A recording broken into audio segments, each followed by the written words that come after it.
प्यारे प्यारे विद्यार्थियों, यह जीवन आपका है। या तो इसे सोने में गुजार दो या तो फिर जीवन को ही सोना बना लो। और सोना कोई धरती की ऊपरी सतह पर बिखरा हुआ नहीं मिलता। इसके लिए हम बहुत गहराई पर जाना पड़ता है और ऐसे दुर्गम रास्ते, ऐसे कठिन रास्तों का सामना करना पड़ता है। जब बहुत गहराई पर नीचे हम उतरते हैं तो ऊपर से हमारे ऊपर मिट्टी गिर सकती है, पत्थर गिर सकते हैं और उससे हमारी जान भी जा सकती है। लेकिन इस सारी कठिनाइयों और बहुत सारी समस्याओं, आपदाओं का सामना करते हुए हमें सोना की प्राप्ति होती है। लेकिन फिर भी वह सोना पूरी तरह शुद्ध नहीं होता।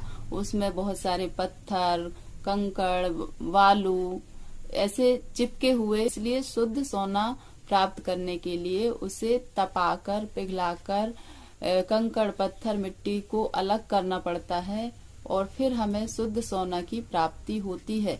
यानी इतना घोर परिश्रम, इतना कठिन परिश्रम, इतना कठिन रास्ता से होकर गुजरना पड़ता है, तब जाके हमें शुद्ध सोना की प्राप्ति होती है। ऐसे ही हमारा जीवन है।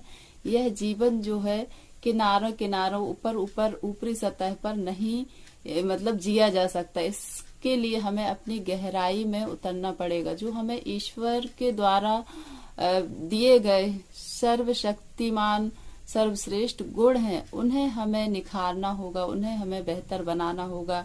जैसे कि विनम्रता, सत्य बोलना।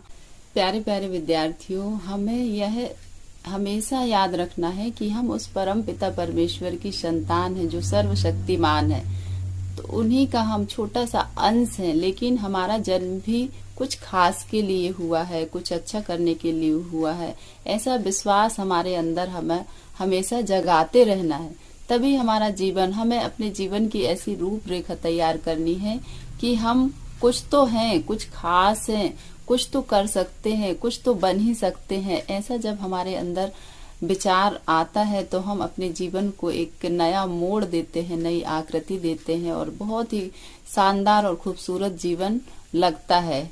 हम क्या है, छोटी छोटी परेशानियां आती हैं, समस्याएं आती हैं तो हम उनसे विचलित हो जाते हैं। जबकि हमें ऐसी समस्याओं या परेशानियों से बिल्कुल भी विचलित नहीं होना है, क्योंकि ये तो जीवन का हिस्सा है और यह हमेशा आते जाते रहती हैं। यह बात मैंने पिछले वीडियो में भी कहा था।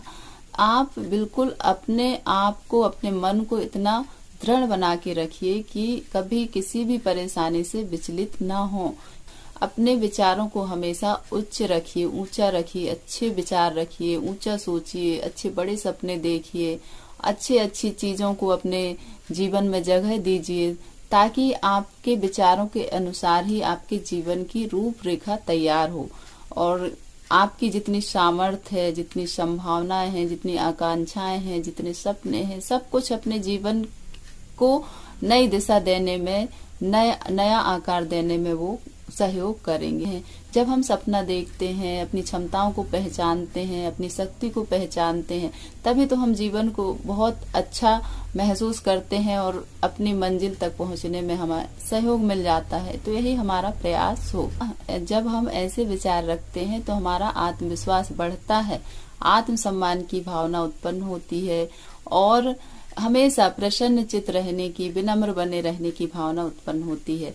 तो ऐसा हम हमेशा अच्छा सोचें, बड़ा सोचें और सभी के लिए अच्छा सोचें। यह बहुत ही महत्वपूर्ण है। सिर्फ हम अपने अपने बारे में बस ही ना सोचें, सभी के बारे में अच्छा सोचें, सबका अच्छा हो, सबके हित के लिए कार्य करें। यही तो चाहते हैं कि हमारे बच्चे बिल्कुल सत्य बोलें, झूठ का सहारा न लें, माता पिता का सम्मान करें, बड़ों का सम्मान करें, हर किसी से सम्मान के साथ बात करें, प्रसन्न रहें, विनम्र रहें, मर्यादा के साथ जीवन को जिए, अपने आप को मर्यादित रखें। जैसे कि श्री राम भगवान जी, कितनी विपरीत चुनौतियां, परेशानियां रही, फिर भी उन्होंने अपने जीवन को मर्यादित रखा, इसलिए तो उन्हें मर्यादा पुरुषोत्तम श्री राम जी कहते हैं।